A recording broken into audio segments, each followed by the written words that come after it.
Bonsoir à toutes et tous. Nous vous souhaitons la bienvenue pour ce 31e webinaire du Centre d'enseignement des modes amiables, le CEMA. Nous sommes ensemble, si vous le voulez bien, jusqu'à 20 heures. Vous êtes près de 170 inscrits, donc on va attendre un tout petit peu que tout le monde puisse nous rejoindre.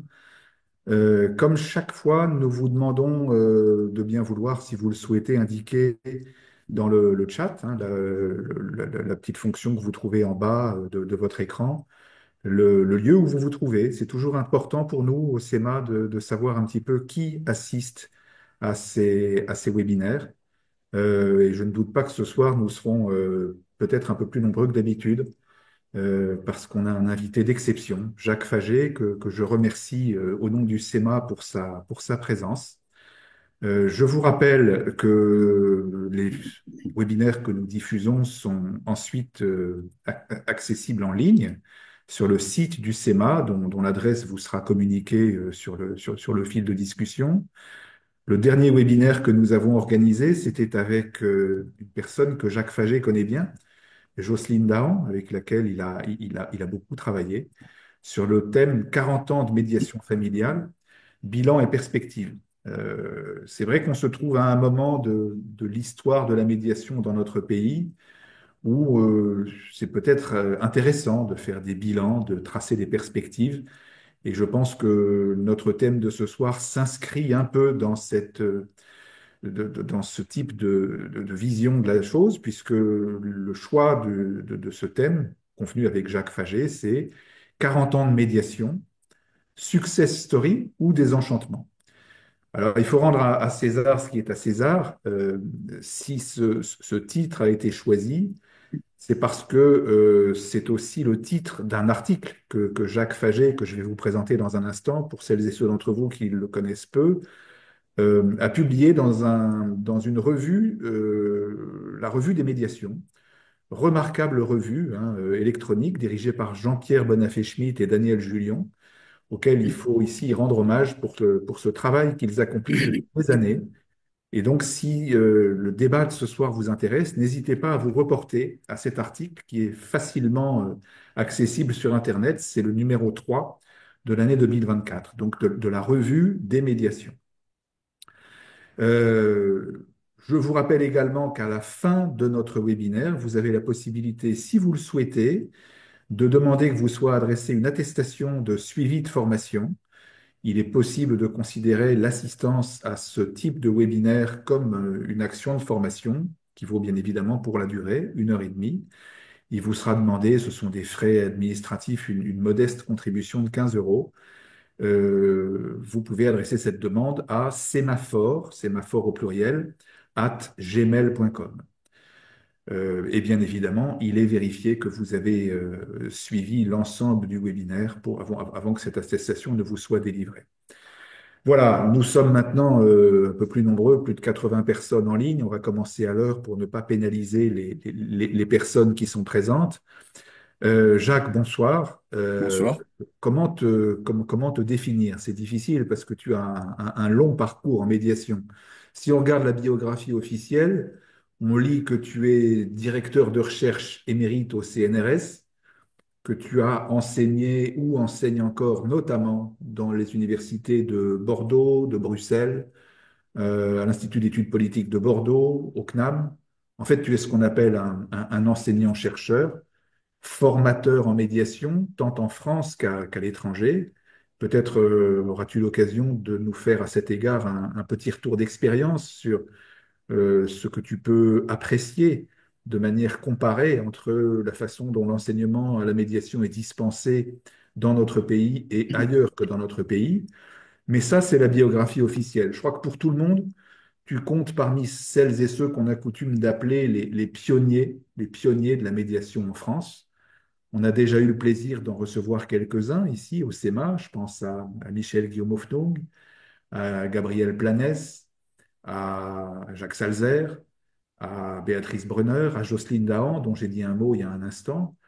Et pour nous, vous êtes vraiment les pionniers, ceux qui ont ouvert la voie à la pratique de la médiation en France. Et puis peut-être par-dessus tout, Tu es connu aussi parce que tu as écrit un ouvrage que je considère moi comme assez fondamental, qui d'ailleurs porte un très beau titre, Les ateliers silencieux de la démocratie. C'est un livre qui date de 2010, si je ne me trompe pas. 2015. 2015, pardon. Il a été réédité, mais et modifié, en fait, oui. C'est ça, mais il y avait une édition antérieure en 2010. C'était pas ton premier ouvrage sur la médiation, puisque j'ai vu que tu en avais écrit un qui porte un titre que j'aime beaucoup. J'avoue que je ne l'ai pas lu, mais je vais tâcher de me le procurer. Médiation et action publique, la dynamique du fluide. Je trouve ça très très bien, la dynamique du fluide, pour parler de la médiation. C'est tellement pertinent par rapport à ce que nous savons de ce processus. J'ai peut-être une question à te poser par rapport, pour introduire un petit peu notre échange. Si tu devais réécrire cet ouvrage, Les ateliers silencieux de la démocratie, aujourd'hui, est-ce que tu écrirais la même chose? C'est une très bonne question. Probablement non, parce que ma pensée est toujours en mouvement. Mais il y a des... Bon, je relis pas mes vieux textes, en fait, donc je sais pas trop. Il faudrait que je m'y replonge. Mais il y a des choses sûrement qui ont pas évolué parce que j'avais l'ambition, comme tout chercheur, d'être un peu précurseur. Voilà. Avant-gardiste dans ma description du futur. Et donc, il me semble qu'il y a des choses qui se sont confirmées, d'autres pas. Donc, effectivement, il y a des modifications que j'apporterai certainement à ce que j'ai écrit, mais pour l'essentiel, je dirais les trois quarts, ça doit être toujours d'actualité. D'accord. Des choses qui ont changé, d'autres pas. Ça nous amène vraiment à notre thème, hein, success story ou désenchantement. Et peut-être avant de rentrer dans le vif du sujet, j'ai une autre interrogation liminaire, si tu le veux bien. Dans cet article que tu as publié à la Revue des médiations, tu écris que la médiation est un OIPI, un objet idéologique peu identifié. Et quand je lis cette expression, j'y trouve des accents de regret, comme si tu avais le sentiment qu'on était passé à côté de quelque chose. Est-ce que c'est bien le cas? Bon, alors, je vais pas vous raconter ma vie complètement, mais je suis un post-68ard qui a cru beaucoup en des idéaux de paix, de fraternité et de refondation de nos modes de pensée et de faire la politique. Donc j'étais un adepte en tant qu'avocat militant, etc., de démocratie participative, de, de réconciliation des humains par le dialogue, etc. Donc effectivement, on avait construit des boutiques de droit dans les quartiers populaires pour euh, gérer les conflits, non pas par l'institution judiciaire, mais par des tables ouvertes de concertation et de dialogue dans les quartiers. Et donc effectivement, je suis marqué par cette expérience originelle, je dirais. Et de ce point de vue-là, on peut dire que l'évolution actuelle ne me satisfait pas complètement, mais en même temps, je crois que notre idée s'est développée et finalement a commencé à pénétrer même les institutions dans lesquelles on n'imaginait pas à ce moment-là qu'elle pourrait pénétrer un jour. Et donc, de ce point de vue-là, c'est une grande satisfaction. Hmm. Le côté défricheur que tu évoquais tout à l'heure en qualité de chercheur, ça a été satisfait. Ensuite, il y a une forme de transformation qui s'est opérée par rapport à cet objet idéologique peu identifié. Et ça peut être peut-être un sujet d'insatisfaction. C'est-à-dire, c'est insatisfaisant pour le jeune homme que j'étais. Mais pour le vieil homme que je suis devenu, c'est assez satisfaisant. Le vieil homme ne se porte pas si mal et je crois qu'on s'en réjouit tous. Mais merci à nos participants, à toutes celles et ceux qui nous ont rejoints. Je vois que vous avez volontiers répondu à ma demande d'indiquer le lieu d'où vous vous trouvez. On vous en remercie. N'hésitez pas à utiliser ce fil des discussions, hein, la fonction chat, pour poser des questions. Et on tâchera avec Jacques d'y répondre, soit au fil de l'eau, soit en fin de webinaire, comme nous le faisons d'habitude. On appréciera un petit peu pour essayer de rester dans une certaine logique dans notre discussion. Préférez, s'il vous plaît, cette fonction de chat à la fonction Q&A qui existe par ailleurs. QER qui existe par ailleurs parce que c'est un petit peu plus compliqué de gérer les deux en même temps. Alors, pour organiser notre échange, Jacques, si tu le veux bien, je voudrais faire ça en deux temps.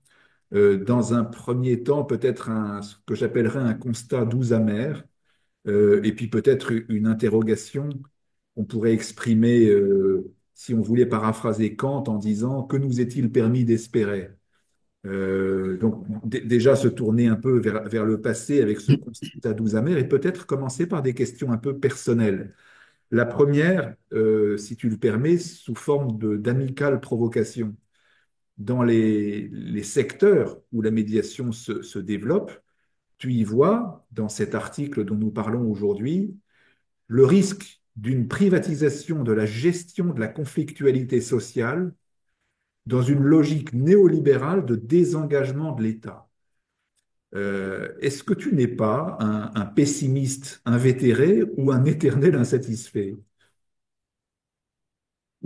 Ni l'un ni l'autre. En fait, ça m'a beaucoup amusé, cette question. Ni l'un ni l'autre. En fait, j'ai un regard de sociologue du droit qui n'a pas d'a priori, en fait, sur cette question-là, qui essaie d'être le plus distancié possible, même si c'est compliqué quand on croit aux vertus de la médiation de rester distancié. Il y a une rupture épistémologique qui est difficile à faire. Mais bon, j'ai jamais appartenu à aucun mouvement de la médiation, à aucune association, de telle façon que mon jugement n'est pas partial, enfin je l'espère. Donc j'essaie d'évaluer des tendances générales sans être pessimiste ni insatisfait.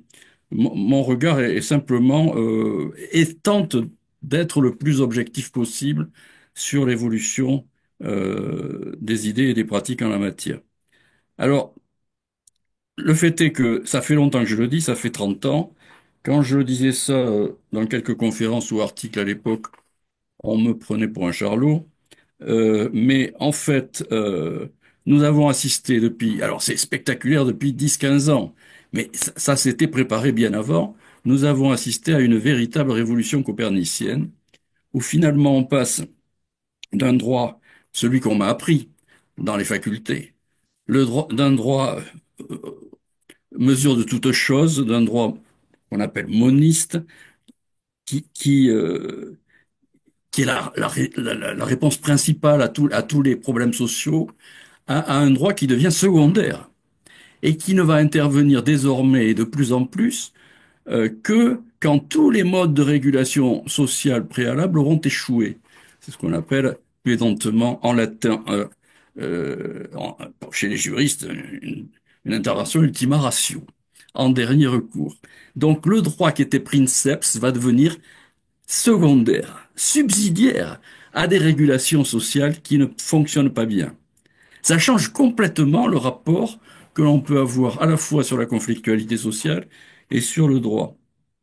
Et c'est le retour, me semble-t-il, à un pluralisme juridique qui existait avant les codifications et à la fin du XVIIIe et au début du XIXe siècle, où finalement on réhabilite tout un tas de processus de pacification sociale qui finalement avaient été étouffés par la dominance de la rationalité juridique.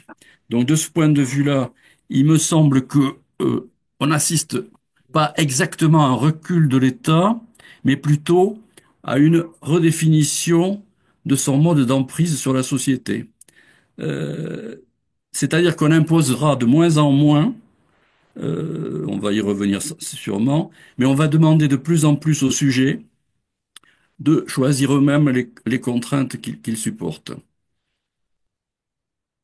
Et ça, pour le poste 68 heures le poste 68 heures que tu es, tel que tu te décrivais tout à l'heure, c'est une satisfaction que le droit ne soit pas le princeps, comme tu dis, mais l'ultima ratio.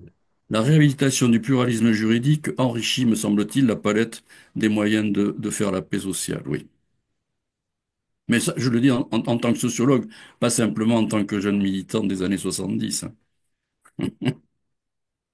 Alors, dans la présentation que j'ai faite de toi tout à l'heure, il y a une indication que je n'ai pas donnée, c'est qu'aujourd'hui, tu es également membre du Conseil national de la médiation.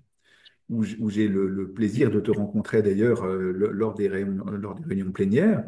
Et je me souviens précisément que lors de l'installation de ce conseil, il y a de ça un peu plus d'un an maintenant, c'était au mois d'avril 2023, j'avais perçu chez toi une sorte de paradoxe, en tout cas une impression mêlée, une sorte d'hésitation. D'une part, tu semblais, et c'est un peu ce que tu viens de nous dire, satisfait de voir que la médiation avait enfin droit de cité, hein. On se réunissait dans les ordres de la République pour parler médiation. Mais d'autre part, tu paraissais un peu dubitatif, désabusé sur la finalité de l'institution, sur son utilité véritable.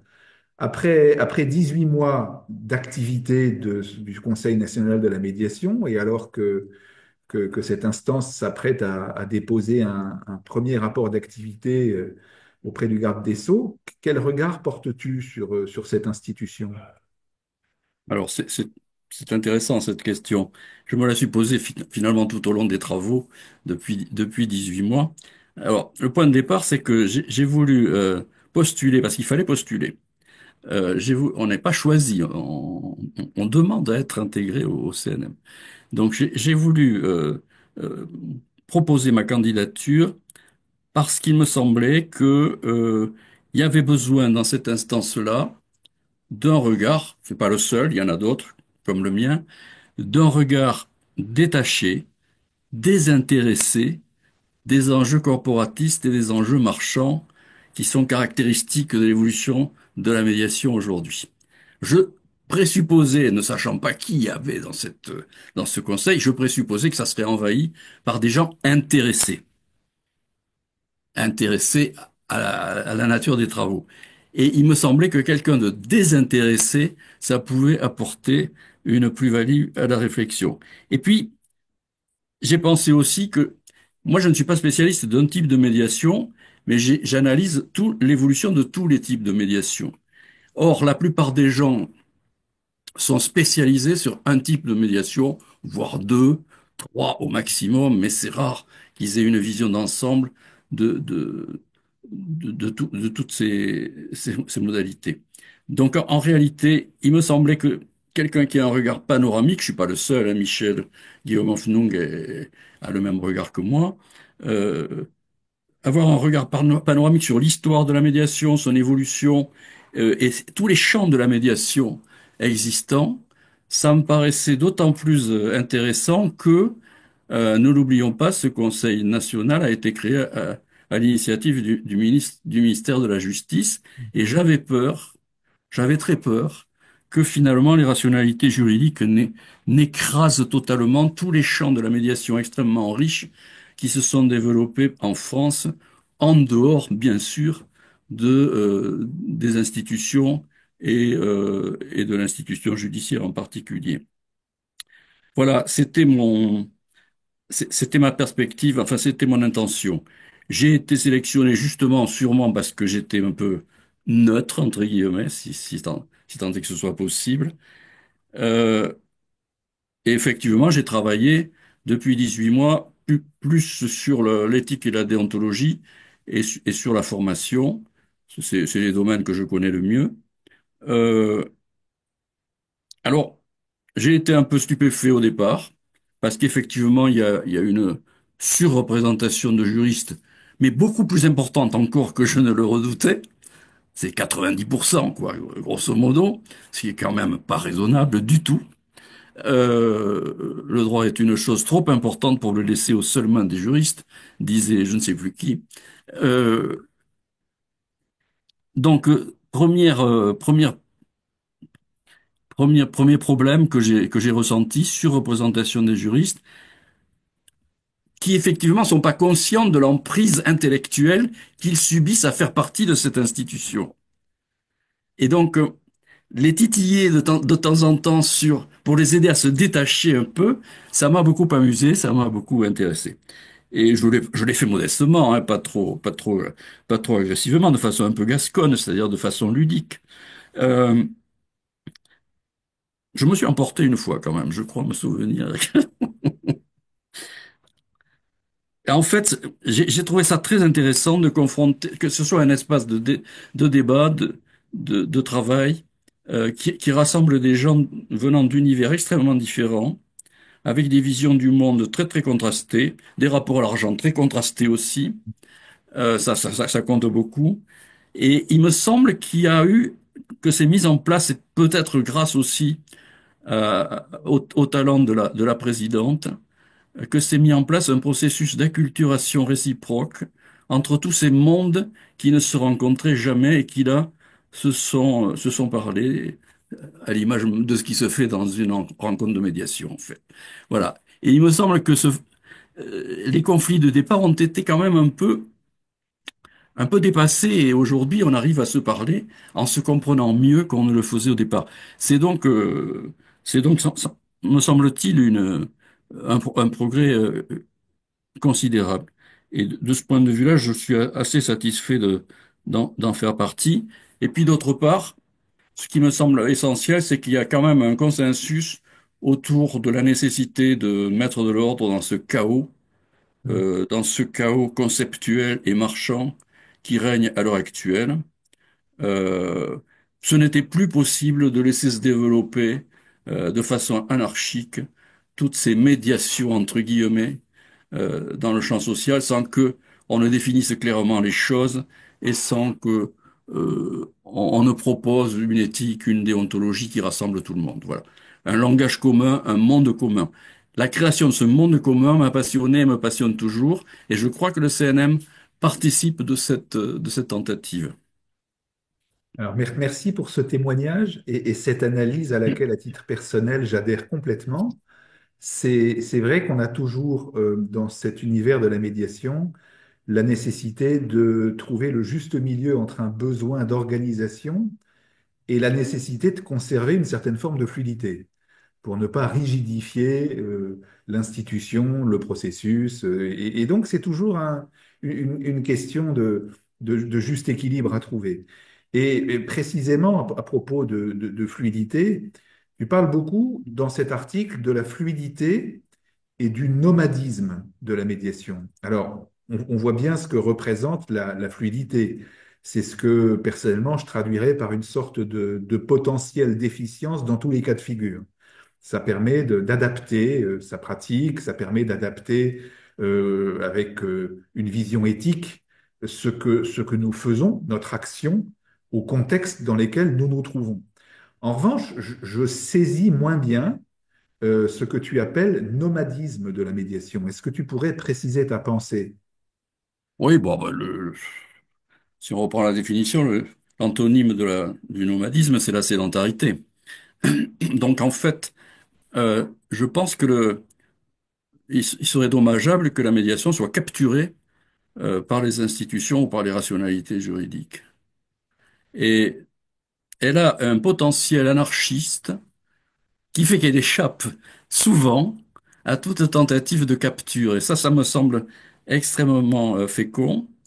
Euh, le concept est suffisamment souple et large pour pouvoir s'adapter à tous les contextes psychologiques, institutionnels et sociaux, aussi bien que finalement, elle se développe à la fois euh, dans les institutions, mais aussi et beaucoup plus largement encore dans le champ social. Elle se développe c'est ce qu'on appelle la médiation de projet, pour l'élaboration de canaux de communication et de démocratie participative. C'est ce que j'appelle la fonction délibérative de la médiation, qui est infinie. On peut exploiter le potentiel de la médiation pour réparer les déchirures du monde actuel. C'est vraiment très porteur, quoi. Et je crois beaucoup à cette faculté-là.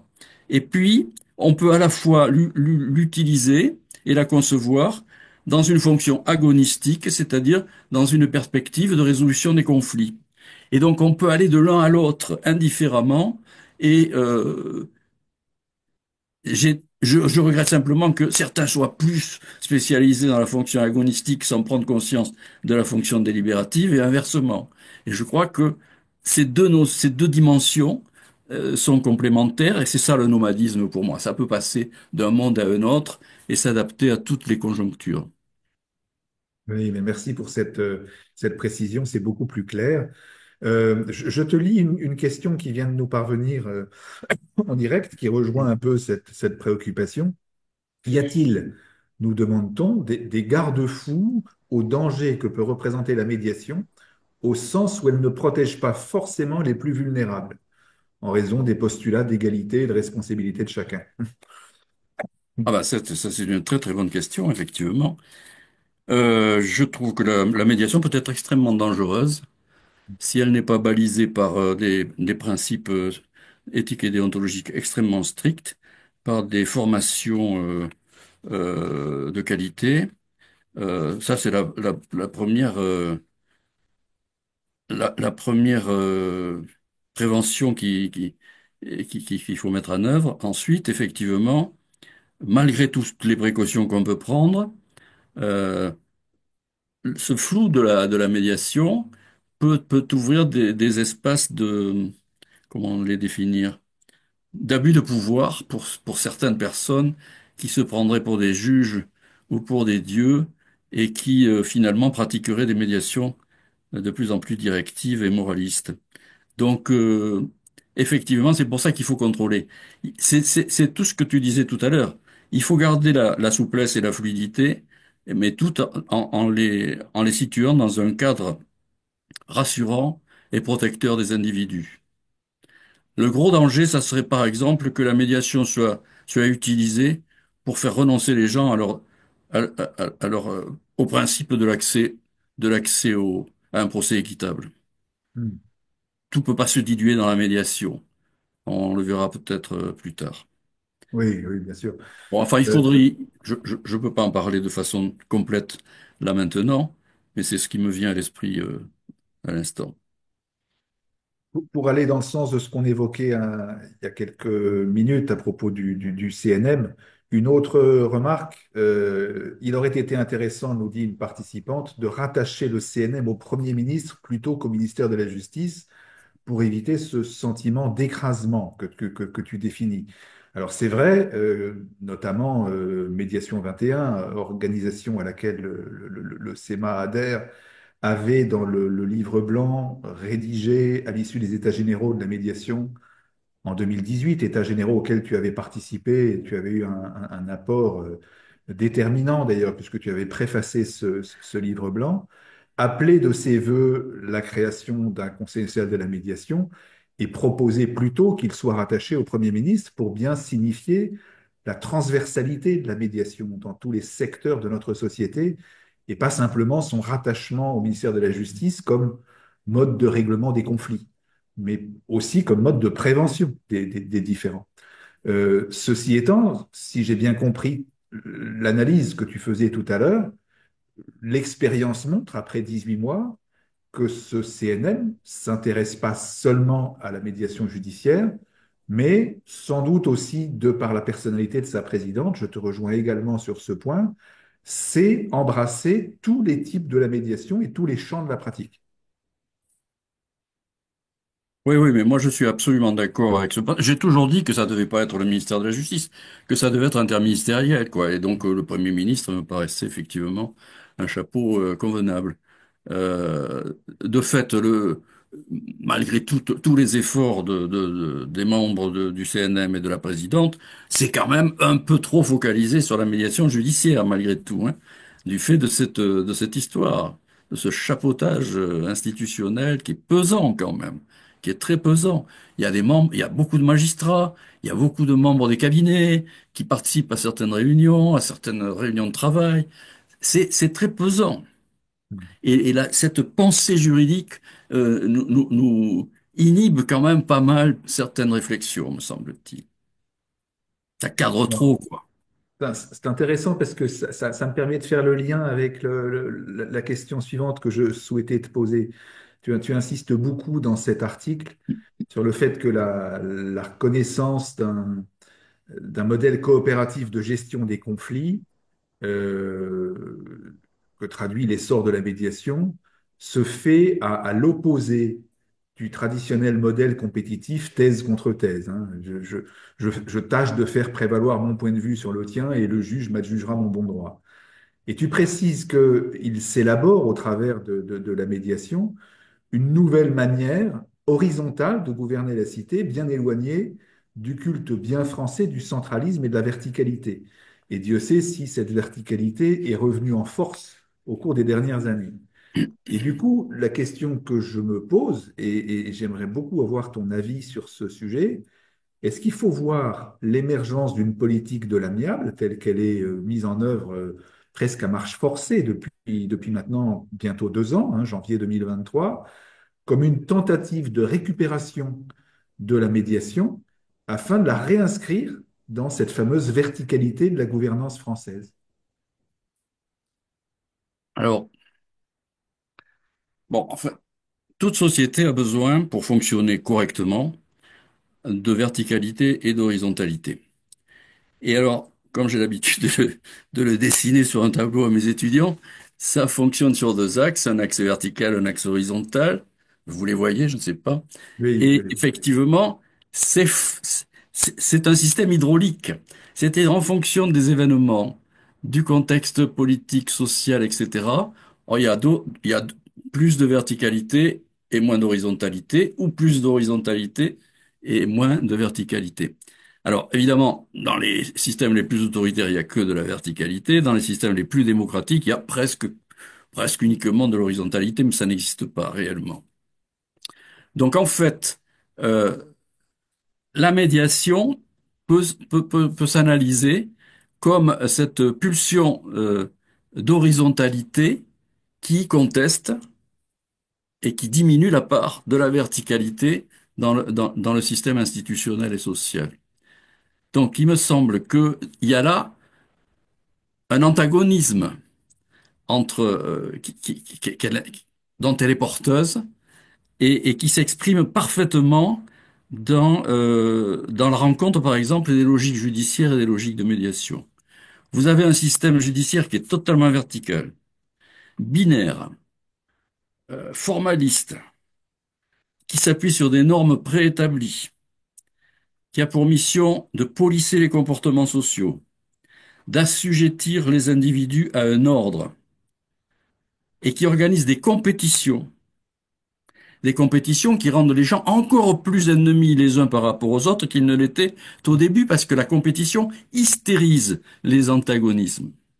Et vous avez, d'un autre bord, la philosophie de la médiation qui prône une logique de la complexité, de la réflexion, qui prend en compte la définition de la réalité qu'apportent les acteurs et non pas celle qui tombe du ciel d'un ordre préconstruit, qui a pour objectif de responsabiliser les individus et de les émanciper dans un processus de dialogue et de coopération. Donc évidemment, c'est le mariage de la carpe et du lapin. C'était inimaginable quand j'étais jeune avocat, c'était inimaginable que la médiation puisse se développer dans le milieu judiciaire. Quand nous avons construit les boutiques de droit et ont développé des modes alternatifs de ce type, on a été poursuivi par les conseils de l'ordre des avocats. C'était la lutte, c'était le combat entre deux conceptions du monde. Et donc, alors, ce mariage s'est produit de façon miraculeuse, je dirais, du fait d'un certain nombre de raisons sociologiques et institutionnelles. Alors, la question se pose de savoir à qui va profiter ce mariage. Est-ce que la justice va devenir moins verticale ou est-ce que la médiation va se verticaliser et va devenir moins horizontale? Alors, les sociologues des organisations, et je suis pas le seul, on est quand même plusieurs en sociologie du droit à travailler sur ces questions, montre que les institutions, pour éviter l'asphyxie, ce qu'on appelle l'entropie, ont tendance à s'ouvrir de temps en temps à des innovations qui leur apportent de la respiration. Vous voyez, c'est le poumon qui s'ouvre, qui prend de l'air, et puis deuxième phase, expiration, et puis le poumon se referme. Et c'est-à-dire que le système ne se remet jamais complètement en cause, à la marge seulement, il instrumentalise les innovations pour se régénérer, pour se relégitimer, et il les introduit dans sa propre grammaire de fonctionnement. Et c'est ce qui se passe, me semble-t-il. Moi, je suis assez marqué par les sociologues interactionnistes américains dans ma formation de sociologue, et notamment par l'ethnométhodologie. C'est-à-dire, c'est une méthodologie qui, à travers les actes du quotidien, permet de comprendre le fonctionnement des institutions. Pas sur des grands principes, mais sur des actes précis des routines, si vous voulez, qui marquent le quotidien des individus. Et qu'est-ce qu'on voit se passer, qu'est-ce qu'on voit se produire quand la médiation intervient dans le monde judiciaire? On voit que, si l'on observe ça d'assez près, et de façon distanciée, bien sûr, que les modes d'exercice de la médiation sont complètement colonisés par les routines juridiques et judiciaires. C'est-à-dire que on va, alors que c'était pas du tout le cas pour les médiations qui se faisaient hors du champ judiciaire jusqu'alors. C'est-à-dire, signature d'un accord d'engagement préalable, ça n'existait pas. Demande de provision, ça n'existait pas. Exigence d'une assurance professionnelle, ça n'existait pas. Travail focalisé sur les positions et sur le litige, et pas sur le conflit. Pression exercée sur la recherche de solutions, et l'institution pousse à ça. Incitation à l'écriture des accords, euh, qui est quand même absolument incontestable, puisque vous avez maintenant, je ne sais pas si vous le connaissez, les nouveaux textes de l'aide juridictionnelle, vous serez mieux payé quand il y aura un accord à la fin de la médiation que s'il n'y en a pas. Pour Donc, l'avocat accompagnant, pas pour le médiateur. pour Pour l'avocat, l'avocat pour accompagnant. l'avocat. C'est absurde, en fait. Oui, Et oui.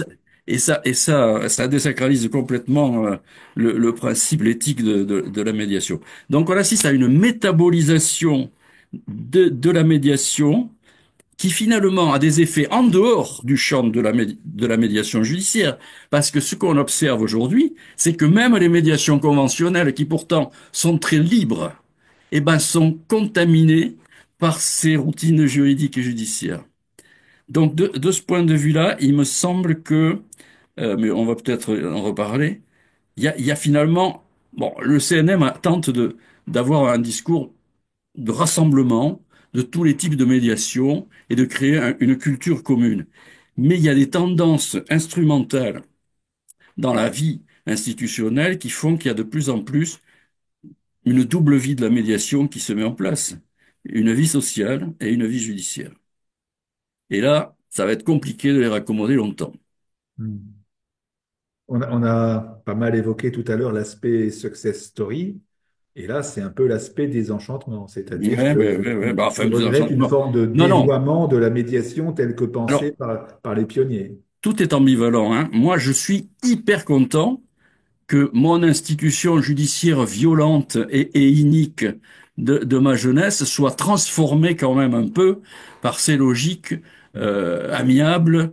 Non, mais c'était absolument indispensable de changer les modes de fonctionnement de l'institution judiciaire. Donc, de ce point de vue-là, je suis ravi. Mais en même temps, je sais que l'institution va remodeler les innovations à sa sauce.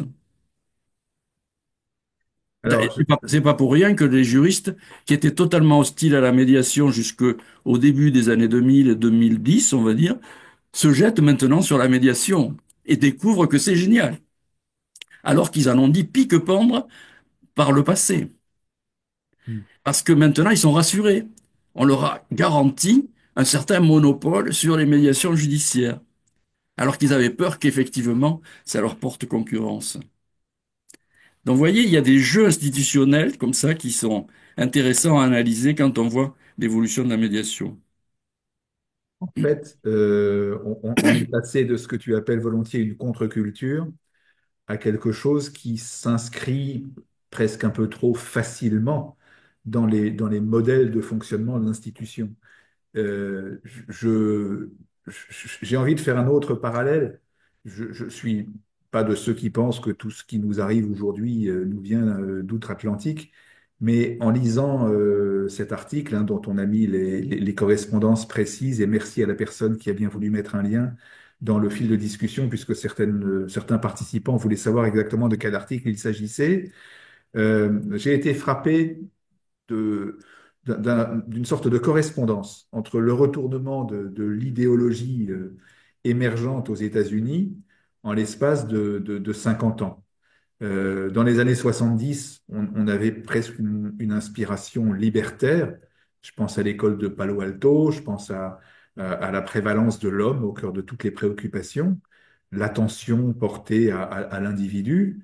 Et 50 ans plus tard, on voit ce qu'il en est. C'est plus une inspiration libertaire, mais c'est une aspiration plutôt libertarienne. La réélection de Donald Trump, la rentabilité pragmatique au centre de toute action. On n'est plus du tout dans le même registre. Est-ce qu'il faut craindre que la médiation suive cette pente? Alors, je ne sais pas s'il faut le craindre, mais en tout cas, le fait est, tu as raison, que les initiatives des années 70 aux États-Unis qui ont ensuite se sont développées les pays occidentaux et dans les démocraties. Il faut bien rappeler toujours que la médiation n'existe réellement que dans les démocraties. Euh, on dit parfois que la médiation a toujours existé dans tous les pays. Ben non.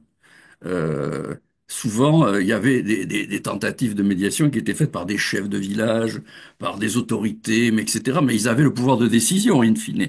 La seule façon qu'ils avaient de fonctionner, c'était d'organiser des dialogues, mais c'est pas les participants qui prenaient les décisions, c'était le chef, c'était les anciens. Donc les Casa Palavres ne sont pas des instances de médiation, de mon point de vue. Excusez-moi. Donc en fait, on voulait ça vient des juristes radicaux américains, ces initiatives, et des travailleurs sociaux. Ils ont développé ce qu'on appelle les critical legal studies, c'est-à-dire une analyse critique du système juridique américain, et ils considéraient que les grands mots de la justice étaient l'institutionnalisation des pratiques de justice au sens philosophique du terme, et la professionnalisation. Donc ils voulaient développer des ateliers en dehors des institutions, où effectivement les gens prendraient en charge la propre résolution de leurs conflits sans les confier à des professionnels. Ils considéraient que, c'est Niels Christie qui le disait, les professionnels volent leurs conflits aux personnes parce qu'ils les réinterprètent et ils les reconstruisent dans des logiques qui ne sont pas celles des personnes. Donc en fait, l'idée c'était que les gens se parlent eux-mêmes et ne soient plus parlés par les autres. Et c'est comme ça qu'ont été développées en France, dans cette inspiration, la médiation en matière pénale, grâce à Jacques Vérin, qui était un magistrat qui allait faire beaucoup de voyages aux États-Unis et au Canada, à Jacqueline Morino, les médiations de quartier, que moi j'ai appelé plus tard les médiations citoyennes, la médiation scolaire grâce à l'énergie fabuleuse développée par Jean-Pierre Bonafé-Schmitt, et la médiation familiale. C'est le quatuor initial qui s'inspire de cette période libertaire. Il fallait échapper à l'institution et à la professionnalisation à tout craint de la médiation. Et aujourd'hui, avec l'évolution, on voit que c'est l'inverse qui se produit. Il y a une institutionnalisation des pratiques et une professionnalisation des pratiques, alors que, originellement, on voulait échapper à ces deux écueils. Donc c'est vrai que cette évolution est considérable, mais il faut dire que la société a changé. Et tu as raison de dire que on assiste à l'heure actuelle à un retour des pouvoirs forts, à une demande d'ordre, alors construite ou pas, il faudrait voir, en tout cas de verticalité, qui ne favorise pas la philosophie originelle de la médiation. Donc il faut s'adapter. Euh, on ne peut pas continuer à défendre des idées libertaires comme on le faisait dans la société ouverte des années 70. Euh, donc c'est normal que les processus se soient institutionnalisés et professionnalisés.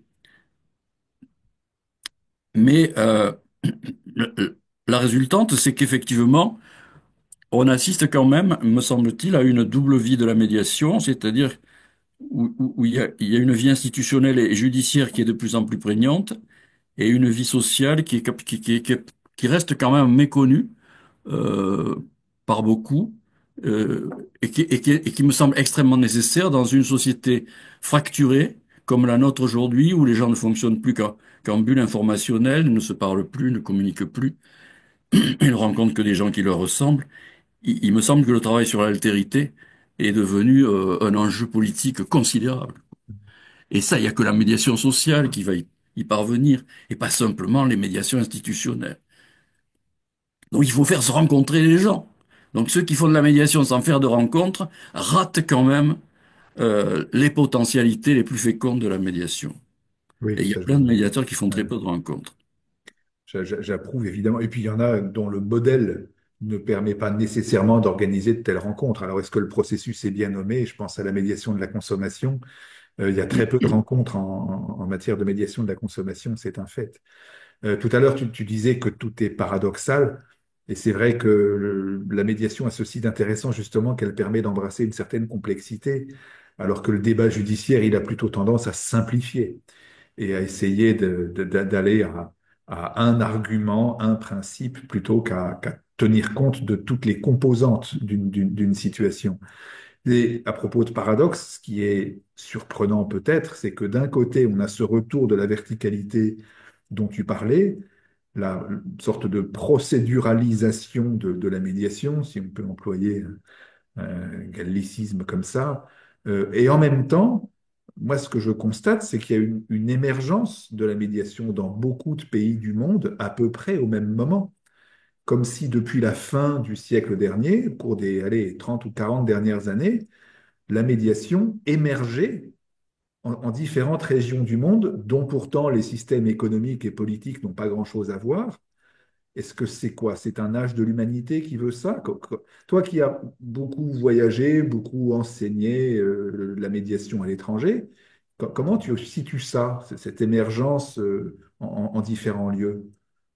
Alors c'est une émergence et qui est quand même pas très généralisable, hein. Il y a des pays qui ont développé des cultures de la médiation qui remontent à loin dans la culture. Euh, les pays scandinaves, par exemple, ont des initiatives en la matière qui font pas parler d'elles, mais qui sont extrêmement intéressantes. Moi, par exemple, j'ai monté pas mal de programmes de médiation citoyenne en France. La médiation citoyenne, pour ceux qui ne le savent pas, c'est une médiation pour des conflits de voisinage de proximité, qui est proposée soit par des associations, soit par des communes, euh, au profit des habitants de cette commune ou de ce quartier. Et la médiation est faite par des médiateurs bénévoles, mais formés sérieusement et supervisés, dont on analyse les pratiques de façon intense. Donc en fait, il fonctionne en binôme. Et alors, ces initiatives assez formidables et qui finalement responsabilisent les habitants de la commune sur la gestion des conflits, euh, alors ces conflits peuvent être interindividuels, mais ça peut être aussi des conflits collectifs, c'est-à-dire le partage d'un espace public, etc., etc. Bon, cette médiation qui est pourtant porteuse, me semble-t-il, de potentialités très intéressantes, ne se développe pas. Parce qu'en réalité, on voit que dans les États-providence, les gens expriment des demandes essentiellement de protection, parce que c'est la culture dominante dans laquelle ils ont grandi, et qu'ils veulent être parlés par des avocats qui les protègent, par des institutions qui les prennent en charge, plutôt que de se mettre à nu dans des instances de médiation où il faut qu'ils parlent d'eux-mêmes, qu'ils écoutent l'autre et qu'ils construisent eux-mêmes des solutions aux problèmes qu'ils rencontrent. C'est très inconfortable et souvent très douloureux. Et donc c'est tellement plus facile de se faire soutenir et protéger. Donc, de Ou fait, représenter. les cultures politiques d'État-providence où l'État est extrêmement puissant, c'est beaucoup plus difficile de développer la culture de la médiation. Dans les pays où c'est moins le cas, où l'État-providence est assez peu développé, vous avez des systèmes de solidarité et de régulation des conflits qui s'appellent pas toujours médiation, mais qui gèrent quand même pas mal de situations problématiques. Euh,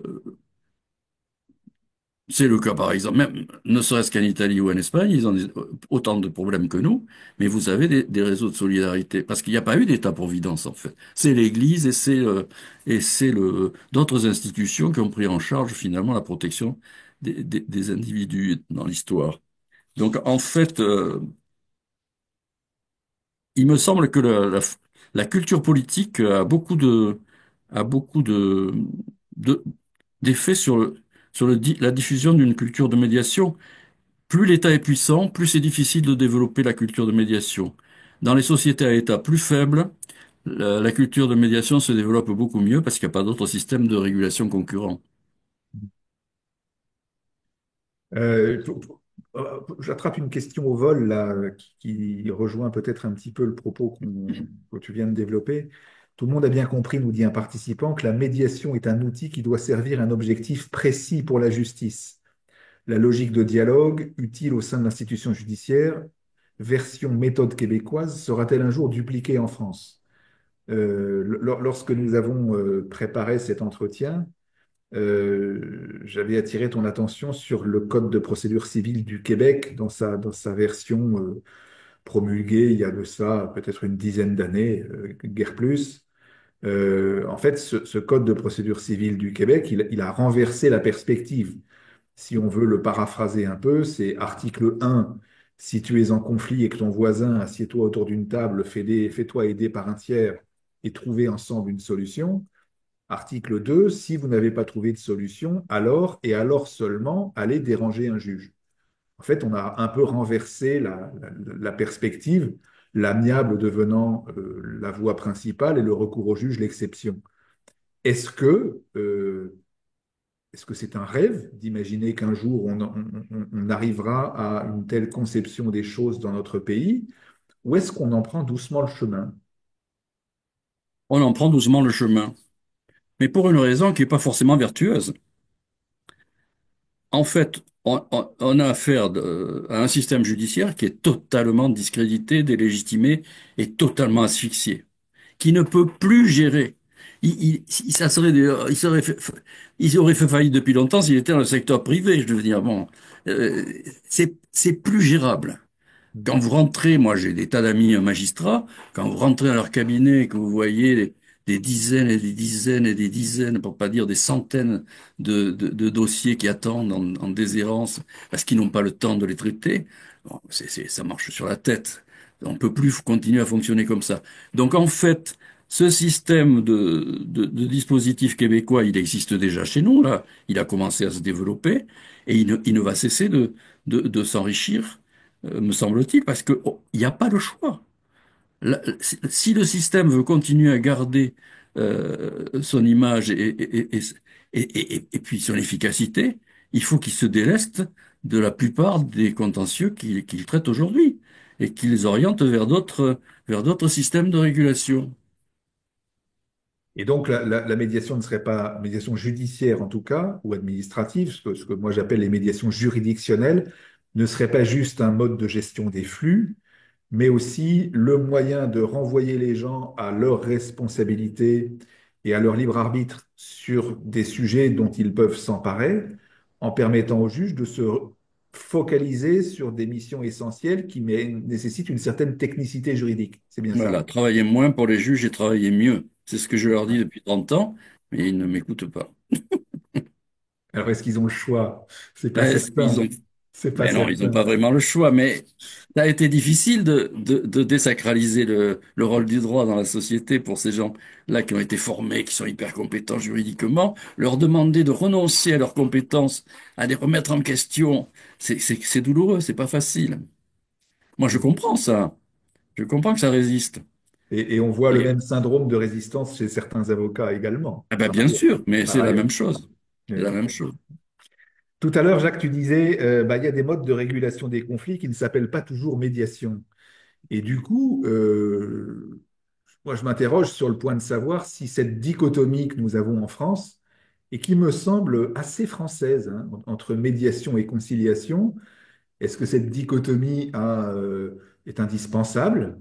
Est-ce que selon toi, ces deux modes amiables sont appelés à plus ou moins longue échéance à se fondre dans une seule et même activité? Ou est-ce qu'il faut conserver, coûte que coûte, une étanchéité entre ces modes de règlement? Alors bon, je suis un peu partagé là. En fait, quand j'ai commencé à pratiquer la médiation dans les années 70, on faisait pas trop le distinguo entre les deux. Hmm. On appelait indifféremment conciliation, médiation. Tout ça, c'était un peu la même chose. Sauf que avec le développement d'un certain nombre de pratiques, ça s'est séparé de plus en plus. Et en réalité, je trouve que c'est plus riche de distinguer les deux aujourd'hui. Même si effectivement, il y a des superpositions possibles, d'où par exemple l'invisibilité totale de la distinction pour le public. Personne Oui. ne fait la distinction entre la conciliation et la médiation. Il faut être vraiment spécialiste pour savoir, en dehors du critère que l'un est gratuit et l'autre est payant, qu'on invoque souvent, il y a quand même des différences qualitatives considérables. La conciliation travaille essentiellement sur le litige, alors que la médiation travaille sur le conflit. Mais ça, il faut bien que les gens comprennent la différence entre les deux. Le litige, c'est ce qui se voit, le conflit, c'est ce qui se voit pas souvent. Euh, la Une fameuse conciliation est métaphore de l'iceberg que tout le monde connaît. oui, oui. La conciliation est surcodée juridiquement, tandis que dans la médiation, il n'y a pas de, on n'attribue pas des statuts aux personnes. Il y a des personnes en conflit, mais il n'y a pas de, euh, et on cherche pas à savoir qui a raison et qui a tort. Alors que le conciliateur, il est quand même plus curieux. Il pose plein de questions sur les faits. Il se rend sur place dans un certain nombre de cas. Le médiateur ne fait jamais ça parce que les faits ne l'intéressent pas. Ce qui compte, c'est le ressenti des personnes, comment ils vivent la situation et comment, à partir de ce vécu, qui est parfois douloureux, on peut travailler pour les faire accéder à autre chose, à une autre idée de la façon dont ils pourraient vivre ensemble. Donc, en fait, les conciliateurs font très peu de rencontres, les médiateurs en font presque systématiquement, les bons médiateurs. Le conciliateur travaille donc pas sur l'altérité, le médiateur ne fait que ça. Le conciliateur peut proposer des solutions, le médiateur, en aucun cas. Donc en fait, il y a de grosses différences entre les deux, mais elles sont pas perceptibles et pas visibles. Et moi, je crains que cette dichotomie que je trouve très riche, parce qu'en fait, les deux méthodes sont complémentaires et participent d'une recherche d'efficacité, hein. Je discrédite pas du tout la conciliation par rapport à la médiation. Elle a un autre rôle, une autre fonction, parce que tout le monde veut pas entrer en médiation, donc on peut proposer aux gens des conciliations à condition de leur expliquer la différence au départ pour qu'ils aient le choix. Ce qu'ils n'ont pas pour l'instant. On leur donne pas le choix entre les deux modèles. Donc en fait, il va être difficile de conserver la dichotomie entre les deux concepts. Pourquoi? Parce que euh, les institutions évaluent l'efficacité des dispositifs à partir du nombre d'accords écrits. Or, Oui. il y a plus d'accords en conciliation qu'en médiation. Et moi, j'avais fait une recherche dans les médiations en matière pénale il y a 20 ans, et je crois que ça n'a pas changé depuis, qui montrait que les médiateurs les plus directifs et les moins bien formés avaient de meilleurs résultats que les médiateurs non directifs et les mieux formés. Donc, si on évalue les médiations à l'aune de l'accord, la médiation sera perdante par rapport à la conciliation. Si on l'évalue à l'aune de la qualité des relations qui s'instaurent, du type de communication, de dialogue et de coopération, alors là, il n'y a pas photo, la médiation l'emporte. Mais les institutions ne savent pas comptabiliser ce genre de choses. Alors là, en t'écoutant, je bois du petit lait parce que moi, c'est vraiment quelque chose dont j'essaye de convaincre notamment certains magistrats qui parlent de médiation qui a échoué. Et moi, j'essaie de dire, mais une médiation n'échoue jamais. Une médiation a toujours été l'opportunité d'une rencontre pour les personnes, d'une clarification, d'une compréhension mutuelle. Ensuite, elles ne sont pas allées jusqu'à l'accord, mais ça leur appartient. Et d'ailleurs, on connaît tous, et moi j'en connais plusieurs exemples comme avocat par ailleurs, de médiations qui n'ont pas abouti à un accord mais qui ont permis aux personnes de renouer un dialogue qui, in fine, a permis un accord 6 mois, un an après la fin de la médiation. Et donc la médiation n'était pas un échec, elle a juste permis un décalage, un pas de côté qui a poser les fondations d'une future entente, d'une future concorde. Et ça, c'est donc bien un succès. Et inversement, on pourrait aussi citer des médiations qui se terminent par des accords qui sont déséquilibrés et relativement insatisfaisants, une sorte d'accord au forceps ou d'accord par dépit. Donc, c'est vrai que là, on a un vrai sujet, hein. Quand tu parlais de juger le résultat à l'aune de l'accord ou à l'aune du rétablissement d'une relation, il y a vraiment quelque chose, une piste qui est à approfondir. On parle un peu du cloisonnement entre des méthodes. Il y a une autre question qui porte sur un autre cloisonnement, qui est le cloisonnement entre les professionnels. Je trouve ça très intéressant. En cas de conflit, nous dit un participant, c'est Alain Ducasse que je salue, la médiation n'est pas la seule voie possible. D'autres professionnels, comme les avocats, les négociateurs, les coachs, les facilitateurs, les conciliateurs, les thérapeutes, les associations de victimes, etc., peuvent aussi jouer un rôle. Ne faudrait-il pas décloisonner les professionnels de l'amiable pour que les personnes en situation de conflit ne soient pas tiraillées entre les différentes professions? Alors, il ne s'agit pas de tout mettre dans un melting pot, mais de considérer qu'il y a vraiment une sorte d'écosystème de la résolution des conflits. Il y a certes un écosystème, mais chacun fait pas le même travail que les autres. Donc, Mm. ce sur quoi il faut travailler, c'est ce qui nous rapproche et ce qui aussi nous différencie. C'est-à-dire voir les complémentarités entre ces différents types d'actions. Tout le monde travaille pas de la même façon dans tout ce qui a été cité là. Les missions sont pas les mêmes, les objectifs sont pas les mêmes, les modes d'exercice de pratique sont pas les mêmes. Et les formations sont pas les mêmes et les cultures non plus. Donc en fait, oui, tout ça participe d'une dynamique, euh, mais euh, mais c'est une somme de différences quand même. Et ces Ouais. différences sont intéressantes à conserver. Alors, peut-être, oui, conserver les différences entre eux.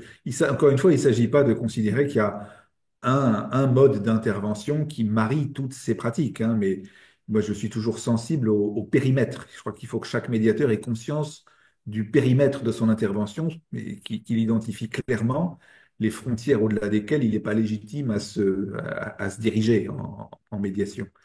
Mais c'est vrai qu'on peut quand même considérer qu'il y a des modes d'intervention qui sont complémentaires, ou en tout cas qui peuvent être envisagés concomitamment. Enfin, il y a peut-être quelque chose à inventer de ce côté-là. De ce point de vue, toi, tu as ce double profil, enfin, même pas double, enfin une multiplicité de profils, et notamment d'avocats, de médiateurs, de chercheurs. À titre personnel, moi, j'ai toujours été stupéfait de réaliser que dans la formation de l'avocat, il n'y a pas une heure de psychologie au cours de toutes ces années de formation. Est-ce qu'il ne faudrait pas repenser certains parcours de formation? Ah ben ça c'est clair, mais c'est en train de mijoter.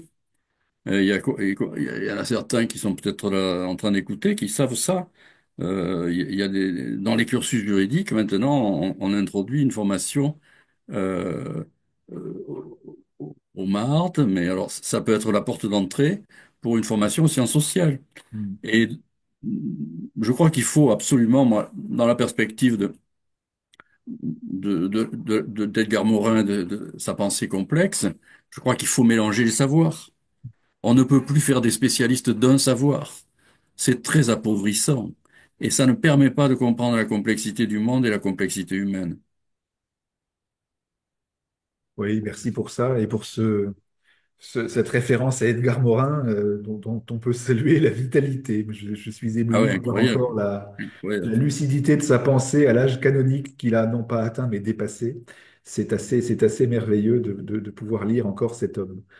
Tu parlais des marles à l'instant et du coup ça m'amène à une autre question qui n'est peut-être pas totalement anecdotique. Tu préfères dire marde, mode alternatif de règlement des différends, marque, des conflits, marle, des litiges, ou tu préfères ne pas employer ces acronymes d'ailleurs? Je les emploie par facilité. Euh, En fait, j'ai grandi avec les ADR américains, c'est-à-dire les Alternative Dispute Resolution. Ça m'a jamais convenu déjà. Et après, effectivement, ça a été traduit en français par Marc dans un premier temps. Dès lors que l'institution judiciaire s'y est intéressée, que les juristes s'y sont intéressés, c'est devenu Marthe. Et Marle, c'est quoi Marle? Les litiges, c'est ça? Litige, oui, oui, oui. Ah ouais, c'est ça. Bon, moi, alors, je, je sais, je sais pas si sont utiles ces acronymes en fait. Moi, je sais pas. Parce qu'en fait, c'est une boîte à outils dans laquelle il y a des tas de choses différentes. Donc, euh, alors ce on appelle l'amiable maintenant. Alors, moi j'aime l'amiable, c'est quand même un truc juridique, quoi. C'est un truc de juriste. Euh, pour nous, c'était alternatif, qui était le vrai mot. C'est-à-dire que la médiation proposait une autre voie que la voie judiciaire. Or, comme maintenant il y a une osmose entre les deux, c'est plus alternatif complètement, d'où le terme d'amiable probablement. Mais voilà. Mais moi, je fétichise pas les mots. Simplement, il y a un mot sur lequel personne ne réfléchit, c'est R. C'est le R de l'acronyme. Tout le monde pense que c'est résolution, et moi, je préfère régulation. Parce qu'on n'a pas pour fonction de résoudre les conflits, on a juste pour mission de les réguler. Oui, oui. On n'a qu'une obligation de moyens, on n'a pas une obligation de résultat. Absolument, absolument. Et finalement, chaque lettre de l'acronyme a son importance parce que c'est vrai que le A, certains disent alternatif, d'autres amiable. Je crois que c'est Thierry Berriot, un médiateur québécois, qui un jour disait non, mais le A, c'est approprié. Ben, on peut prendre ça aussi. Et tu peux mettre Finalement, quand tu adapté dis aussi. oui, adapté, c'est ça. Quand tu dis à l'origine, pour nous juristes, c'était plutôt alternatif parce que c'était une alternative au procès, ça s'inscrit bien dans cette idée de contre-culture que tu rappelais au début. Mais en même temps, si on dit alternative, ça donne à penser que la voie principale reste le procès. Qui dit alternatif a C'est une vrai. connotation accessoire, hein, peut-être. Ouais, ou alors il faudrait dire que, faudrait supprimer l'acronyme et dire que la justice est alternative. C'est ça. On va refaire le monde ce soir. C'est un peu comme ça que ça se passe en fait. Mais on pourra pas le dire comme ça. Ouais. Dans les histoires, de toute façon, c'est clair. Alors, une autre question qui est peut-être un tout petit peu plus technique, mais qui est peut-être un peu d'actualité quand même, parce qu'on sait que c'est un dispositif qui était prévu jusqu'à la fin de cette année 2024, sur la TMFPO, tentative de médiation familiale préalable obligatoire. Quel regard portes-tu sur cette TMFPO? Alors, j'ai trouvé ça intéressant dans un premier temps. Il faut savoir que, bon, je vous parle depuis Bordeaux, je voulais pas préciser. J'aime bien situer les gens dans l'espace. Euh, nous avons été avec Arras les deux tribunaux d'expérimentaux à Oui, à l'initiative l'origine, de la TMFPO. Et ensuite, ça a été diffusé dans étendu à 11. 11 tribunaux. Donc, en fait, à cette époque-là, j'avais trouvé ça intéressant à expérimenter. Moi, je suis pas du tout dogmatique.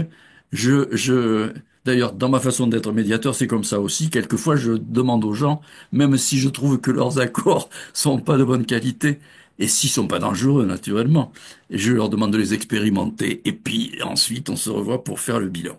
Bon. Et là, c'est pareil. Je me suis dit, tiens, on va expérimenter la TMFPO, c'est intéressant. Alors, j'ai découvert toutes les complexités organisationnelles, administratives, financières que ça posait aux associations qui le mettaient en œuvre. Mais j'ai aussi, euh, j'ai aussi découvert que dans 15 à 20% des cas, ça permettait de diffuser une véritable culture de médiation et que ça satisfaisait parfaitement les personnes, mais qu'effectivement, par rapport aux efforts fournis, le résultat pour l'institution judiciaire n'était pas déjà, hein, déjà au début, n'était pas satisfaisant parce que ça ne touchait que 20% des gens, quoi. Et il y en avait 80% qui finalement n'adhéraient pas. Il y avait un détournement du processus par les avocats qui venaient chercher des attestations pour pouvoir ensuite continuer la procédure et qui voulaient faire un simulacre de médiation, enfin, etc. Il y avait des détournements possibles. Donc j'ai trouvé ça assez intéressant parce que complexe et parce que interprété de façon très très variable par les personnes. Après, ça a été, moi je pense que c'est toujours un vecteur de diffusion de la culture de médiation, et de ce point de vue-là, c'est dommage qu'on ne le continue pas. Mais je peux comprendre les arguments financiers en ces périodes de pénurie budgétaire, Parce qu'effectivement, la généralisation à tout le territoire national de la TMFPO en l'état coûterait quand même super cher, d'autant qu'on peut plus, on peut plus continuer à ne pas payer tous les gens qui font des informations gratuites à l'heure actuelle à la médiation. Ça peut se faire bon, il y a l'intelligence artificielle qui va le faire gratuitement bientôt, probablement, mais Aïe, ça sera aïe. pas qualitatif. J'en profite pour dire que le SEMA organisera prochainement un webinaire sur ce sujet de l'intelligence artificielle, parce que Ouais. c'est vrai que c'est un sujet qu'on ne peut pas laisser de côté, qu'il va falloir quand même appréhender. Donc c'était une belle idée, un peu compliquée à mettre en œuvre parce que il y a plein d'associations qui est obligées d'embaucher et avec la suppression, ça va mettre des gens sur le pavé quand même, hein. Donc ça alourdit quand même le fonctionnement des associations beaucoup pour un résultat qualitativement de très bonne qualité et quantitativement aux yeux des institutions un peu mitigé. Voilà, il faut comprendre les logiques des uns et des autres. Certains observateurs et même certains praticiens, qu'il s'agisse d'avocats ou de magistrats, ont observé que ça a aussi un effet d'allongement des délais. Cette nécessité de passer par la case médiation avant de pouvoir accéder au juge aux affaires familiales euh, avait parfois pour conséquence d'allonger des délais de justice qui étaient déjà très conséquents. Toujours sur soit les expérimentations qui sont en fin de vie, si on peut s'exprimer ainsi, ou au contraire celles qui sont nouvellement en vigueur. Il y a une question sur l'ARA, audience de règlement amiable, dont je rappelle que c'est en vigueur depuis le 1er novembre 2023, donc on a une grosse année de recul maintenant. Un participant te demande ton avis sur l'ARA et te dit, pensez-vous que le magistrat et les conseils puissent réellement agir différemment de ce qui a lieu dans le prétoire, ou en tout cas dans la salle d'audience? Le magistrat perd-il sa stature de juge et son autorité en changeant seulement de pièce? J'aime bien la Ouais, façon dont la question est formulée. c'est une vraie question, oui, je sais pas. J'ai pas du tout assisté à une ARA. Moi, je peux pas me permettre de parler en tant que chercheur de quelque chose que je n'ai jamais vu fonctionner. Donc, bon, je comprends le principe, j'en ai entendu parler, mais c'est pas avec ça qu'on se fait une opinion. Donc, je n'ai pas d'opinion encore construite là-dessus. Bien. Il a beaucoup été question au cours de notre échange de culture de médiation, d'acculturation. Et dans cet article qui a servi un petit peu de fil rouge à notre entretien, tu écris à un endroit que les dispositifs de médiation se multiplient sans qu'existe dans notre pays une véritable culture de la médiation. Qu'est-ce qui pourrait être fait, selon toi, pour que se développe enfin une telle culture de la médiation? Alors, ça me fait de la peine de vous le dire, mais je pense que la première stratégie qui commence à payer, c'est l'institutionnalisation de la médiation.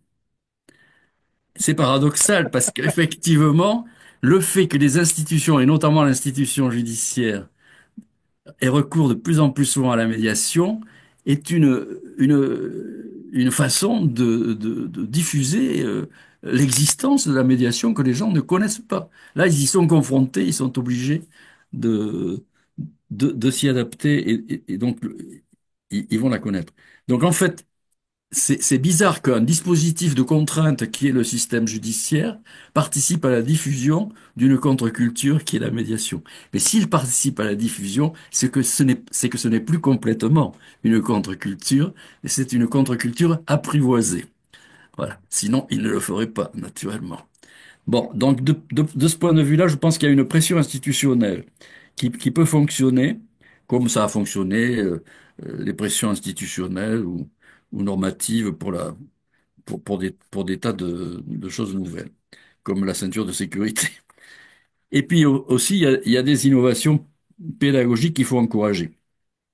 Il me semble d'abord que c'est absolument essentiel euh, de, de, de développer la médiation dans les écoles, euh, mais pas seulement la médiation isolément du reste, c'est-à-dire vous pouvez pas, pour que ça fonctionne, vous ne pouvez pas développer la médiation comme je l'ai fait avec une association avec laquelle je travaille, c'est-à-dire monter des programmes de médiation par les pairs, c'est-à-dire les enfants qui sont médiateurs, et qui effectivement gère les conflits des autres enfants, les conflits au cours d'école, qui nous paraissent pas graves à nous, adultes, mais qui pour eux sont essentiels. Bon, alors ça marche. Ils adorent ça et ils s'inventent des conflits pour jouer à la médiation. C'est génial. Ça marche, mais ça suffit pas. Si l'institution continue à fonctionner de façon verticale. C'est-à-dire, s'il n'y a pas de médiation dans les conseils de discipline, s'il n'y a pas de médiation dans les conflits interpersonnels entre les enseignants et la direction, c'est un coup d'épée dans l'eau. Il faut développer ce que les Américains appellent le Whole School Approach, c'est-à-dire qu'une approche qui diffuse l'idée et les pratiques de médiation dans l'ensemble de l'établissement. Et là, ça fonctionne, parce que c'est pas un petit gadget qu'on réserve à l'usage des élèves, aussi charmant soit-il, mais c'est une modification de la culture de l'établissement. Là encore, c'est contre-culturel, donc c'est difficile à développer, en tout cas en France. Mais il y a plein d'institutions privées ils sont plus ouvertes que les institutions publiques pour expérimenter des choses à l'heure actuelle. Et puis alors, moi, je crois beaucoup, je suis impliqué aussi dans le mouvement de la justice restaurative depuis longtemps, parce qu'en fait, sachez-le, mais je suis criminologue au départ. Donc, c'était mon champ privilégié de recherche pendant très longtemps. Euh, euh, il faut développer il faut scénariser des histoires de médiation au plus grand public pour que ça fonctionne. Alors, il y a par exemple un film qui s'appelle Je verrai toujours vos visages, qui a eu un succès absolument gigantesque et inespéré, qui fait que, par exemple, les instances de l'Institut de formation à la justice restaurative sont débordées, ne peuvent plus assurer des demandes de formation en la matière. Donc ça diffuse largement. Je viens de voir un film absolument génial, traduit de l'espagnol, qui s'appelle Les Repentis, où c'est l'organisation de rencontres entre euh, euh, des victimes du terrorisme basque et des membres de l'ETA. C'est d'une puissance émotionnelle et intelligence incroyable.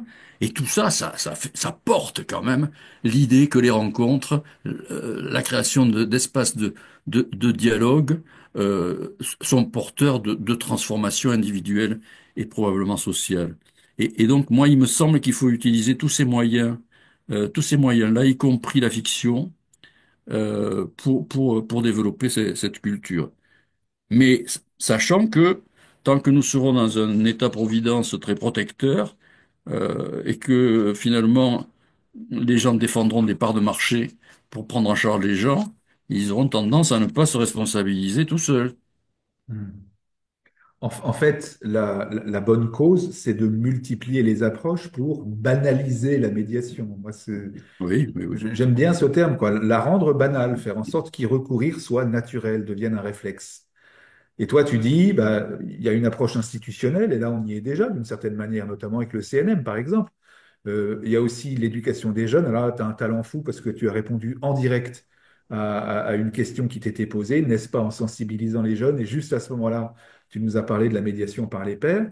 Et la troisième chose serait donc de la rendre plus visible et en tout cas de mieux la faire connaître. Tu parles effectivement de ce film qui a eu un très grand succès. Je crois qu'il a fait plus de 2 millions d'entrées en France, ce qui est considérable pour un film de ce type. Le film espagnol dont tu nous as parlé, tu as le titre à l'esprit. Moi, c'est pas, personnellement, je ne l'ai pas vu. Les repentis. Des repentis, pardon. Tu l'as dit, mais j'ai pas noté. Merci de nous Et il n'est indiquer. pas très bien diffusé. Il n'est pas bien diffusé. Je l'ai vu dans un Et, festival. et puisque tu parles de cinéma, on peut aussi parler de littérature. Tu disais qu'à l'origine, tu étais criminologue. Pour celles et ceux qui ne le savent pas, tu es auteur d'un certain nombre de livres sur la médiation, mais aujourd'hui, tu écris aussi des romans policiers, Jacques. Ouais, Est-ce que dans ces romans, il est question de médiation? bien sûr, toujours. Toujours.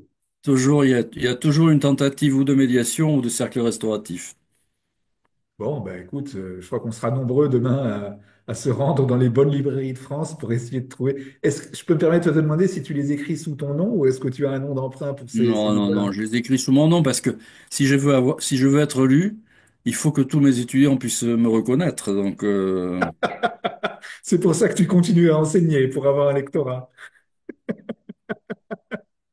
Non, mais je fais ça que pour le plaisir, pas pour l'argent. Tu sais bien que j'ai un rapport à l'argent complètement déficitaire. Il y a encore une question qui a été posée. Je me demande si c'est bien à toi qu'elle s'adresse ou peut-être un petit peu à moi aussi. Participant nous dit, pourquoi la psychologie est souvent évoquée par les avocats pour qualifier les compétences qui leur manqueraient pour avoir une meilleure vision de la gestion des conflits à l'amiable. La médiation ne demande-t-elle pas plutôt des compétences de communication et de pédagogie, et surtout de travailler la posture pour passer du mode vertical au mode horizontal? Alors, on est bien d'accord sur la conclusion de la question, hein. En fait, c'est la réponse à la question. C'est une question performative, pourrait-on dire. Euh, Quand Alors, on parlait de psychologie tout à l'heure, c'était plus une connaissance du rôle des émotions, du rôle de... ouais, ouais. Comment on gère comment on travaille avec les émotions? Ah. Comment on développe l'écoute active? Parce que tout le monde en parle, mais personne ne la pratique vraiment. Parce que si vous lisez bien Carl Rogers, c'est la psychologie humaniste. L'écoute active, c'est vachement contraignant, hein. Hmm. C'est de la non-directivité à l'état pur. Et il y a très peu de médiateurs qui savent se taire. En formation, je n'arrête pas d'engueuler les gens parce que dans les jeux de rôle, ils ne savent pas se taire. Ils parlent beaucoup trop. Les gens ont tellement besoin d'être écoutés qu'il faut pas les interrompre, jamais, jamais. Sauf s'ils sont partis dans des logorées absolument euh, incroyables. Mais bon, il y a des cas de figure dans lesquels on le travaille, ça. Mais non, il faut. Mon outil principal en médiation, personnellement, et c'est pas vrai dans la vie, mais quand je suis en médiation, c'est le silence. Hmm. Et le Ah, silence, c'est c'est magnifique. hyper génial, quoi. C'est Ça magnifique. produit des effets fabuleux. Mais il faut bien reconnaître que pour les personnes qui débutent en médiation, il y a peut-être une sorte de besoin de se légitimer en prenant la parole pour se Ils dire, ont je besoin, suis là, il faut bien que je fasse quelque chose, sinon les gens vont se dire, ce gars est un voilà. garçon. C'est un besoin de légitimation, un besoin de paraître intelligent, euh, D'avoir l'esprit d'à propos. d'avoir l'esprit à propos. Ben ouais, il faut. C'est vrai que c'est la tentation des débutants. Hmm. Donc, les engueule pas trop fort quand même. Non, mais je les engueule pas, mais je fais ça de façon ludique. Mais je leur dis, c'est quand vous faites rien que vous faites le mieux. Ah oui, c'est bien. C'est bien. C'est une belle manière de s'effacer. Euh, Les gens croient qu'il faut faire des choses pour être utile. Eh ben non. La hmm. seule présence physique, mais vraiment présence, hein, je veux dire, produit déjà des effets. L'attention qu'on porte, le non-verbal, ça produit des effets. Il n'y a pas besoin de beaucoup de mots. Je reviens un tout petit peu en arrière par rapport aux axes de promotion pour vraiment acculturer la médiation. Est-ce que la médiation ne souffre pas un petit peu du caractère polysémique du mot? Aujourd'hui, tu vas au Louvre et tu vas rencontrer un médiateur qui t'explique la Joconde. Euh, c'est c'est- c'est peut-être un axe aussi d'essayer d'éclairer le sens du mot médiation tel que nous l'entendons nous, sans discréditer les autres. Mais Mais tu sais bien que, oui, mais ça, je dénonce ça depuis toujours, mais cette espèce d'usage immodéré du terme, ça ne veut plus, ça vide complètement la perception ça rend invisible en fait ce qu'est réellement euh, la médiation. Le problème, c'est que même le législateur s'est commis dans ce genre d'utilisation abusive. Il y a qu'un, il y a qu'une, il y a qu'un domaine dans lequel effectivement il y a eu une modification, un retour. C'est par exemple, le médiateur de la République qui a été créé en 73. Eh ben, il s'est débaptisé et il défenseur des s'appelle le droits, défenseur des enfants, ce qui est le cas dans tous les pays du monde, le défenseur del pueblo, dans les pays latinos, etc. c'est très Et, vrai. et donc, pourquoi ne pas faire la même chose, mais ça va être compliqué parce que tout le monde veut se présenter comme médiateur, mais le fait est que beaucoup n'en sont pas réellement, quoi. Hmm. Merci pour ces échanges, Jacques. Il y a un certain nombre de personnes qui ont dû nous quitter, là, qui te remercient pour les propos que tu as tenus. On s'achemine doucement vers la fin de notre entretien et je voudrais le terminer avec un petit exercice auquel je te propose amicalement de te soumettre, que j'avais déjà proposé à Gabriel Planès lors d'un précédent webinaire. C'est de répondre à une partie de ce qu'il est convenu d'appeler le questionnaire de Proust. Je ne sais pas si ça a quelque chose d'authentique ou pas. Et donc, quelques questions comme ça qui nous permettront de partir avec une image de toi qui est peut-être un peu différente de celle que nous connaissons. Est-ce que je peux te demander quel est le trait principal de ton caractère? Ouais, ça, tu m'avais averti, il faut être transparent, tu m'avais averti que tu me le demanderais et je suis incapable de répondre à cette question. Donc, tu sais ce que j'ai fait? J'ai demandé à mes trois enfants de me donner des caractéristiques. Et alors, réfléchi, égalitariste et révolté. Ah, c'est Voilà joli, c'est une belle complémentarité, hein. les trois mots que j'ai recueillis. Bon. Il reste encore quelques restes du post 68 heures dont tu nous parlais tout Ouais, à un l'heure. peu. La qualité que tu préfères chez un homme? Oh, l'humour, associé de l'intelligence. Oui, c'est élevé. La qualité que tu préfères chez une femme? Ah, je distingue pas les hommes et les femmes. La même chose, l'humour et l'intelligence. Parfait. Tu connais cette anecdote de Talleyrand, à qui sa très jolie femme, qui attendait un enfant, lui disait il aura votre esprit et ma beauté, et Talleyrand lui avait répondu pourvu que ce soit pas le contraire. Qu'est-ce que tu préfères chez tes amis? Qu'est-ce que tu apprécies le plus chez tes amis? Ah, probablement la générosité. Ton principal défaut? Parfois un excès de détachement. Ah, ton rêve de bonheur. Mon rêve de bonheur. Alors, je vais dévoiler ma fibre écolo. Une nature préservée dans un monde sans pouvoir et sans argent. Donc, c'est irréaliste, Oh évidemment. là, quel programme. Quel programme. Et la médiation pourrait y contribuer. On voit de plus en plus d'initiatives de médiation environnementale. Ah bah ouais, mais j'ai un excellent livre dans la collection que je dirige, Trajet de Nicolas Leméoté sur la médiation environnementale. Bien. Quel serait ton plus grand malheur? Bon, comme tout le monde, perdre un enfant. Ce que tu voudrais être? Ah, si je devais, oui, un grand pianiste de jazz ou un grand saxophoniste de jazz. Ce que tu détestes par-dessus tout? Alors, ça a toujours été l'injustice. Oui, On peut mettre ce qu'on veut derrière, ça, tout le monde n'y met pas la même chose. bien sûr. Les fautes qui t'inspirent le plus d'indulgence, hormis le fait d'être trop bavard quand on est médiateur. Oh, les fautes d'étourderie. Bien. Ton état d'esprit actuel?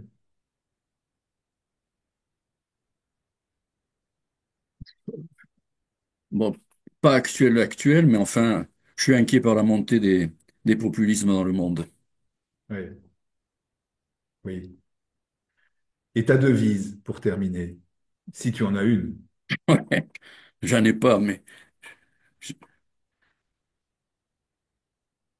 indignez-vous, mais n'oubliez pas de rire et surtout de vous-même.